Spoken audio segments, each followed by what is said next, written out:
देश ਦੇ ਮੁੱਦੇ ਤੇ ਇੱਕ ਵਾਰ ਫੇਰ ਬੋਲੀ ਕੰਗਨਾ ਰਣੌਤ। ਬਾਕੀ ਸੈਲੀਬ੍ਰਿਟੀਜ਼ ਦੇ ਵਾਂਗ ਕੰਗਨਾ ਕਦੇ ਵੀ ਚੁੱਪ ਨਹੀਂ ਰਹਿੰਦੀ। ਹਮੇਸ਼ਾ ਕਿਸੇ ਨਾ ਕਿਸੇ ਮੁੱਦੇ ਤੇ ਕੰਗਨਾ ਆਪਣੀ ਰਾਏ ਰੱਖਦੀ ਰਹਿੰਦੀ ਹੈ ਤੇ ਰੀਸੈਂਟਲੀ ਚਾਈਨਾ ਦੇ ਮੁੱਦੇ ਤੇ ਵੀ ਕੰਗਨਾ ਰਣੌਤ ਨੇ ਆਪਣਾ ਪੱਖ ਸਭ ਦੇ ਸਾਹਮਣੇ ਰੱਖਿਆ ਹੈ।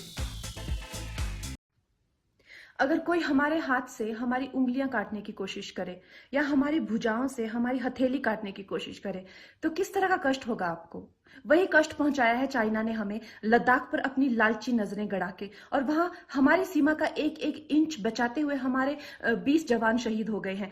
क्या भूल पाएंगे आप उनकी माओं के आंसू, उनकी विधवाओं की चीखें और उनके बच्चों के दिए बलिदान को।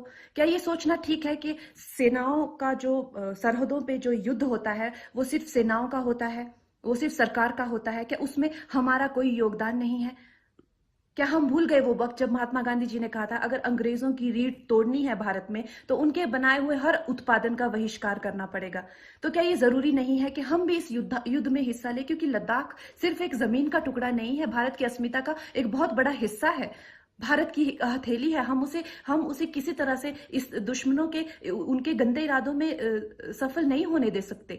तो क्या हम लोगों को इसमें हिस्सा नहीं लेना चाहिए कि जो चाइनीज जितनी भी गुड्स हैं, जितने भी उनके प्रोडक्ट्स हैं, जिन भी कंपनीज में उन्होंने इन्वेस्ट किया हुआ है, उनसे उनको रिटर्न्स आते हैं, रेवेन्यूज आते हैं, ऑर्गेनाइजेशंस है, उन सब का बहिष्कार करें ताकि वो उस संपत्ति से जो यहां से इंडिया से इकट्ठी करके जाते हैं उस संपत्ति से हथियार खरीद के हमारे सैनिकों के सीने छन्नी करते हैं। तो क्या हम इस युद्ध में हम चाइना का साथ दे सकते हैं? आप बताइए।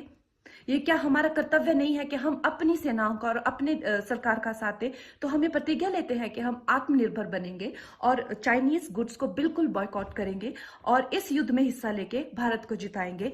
जय हिंद।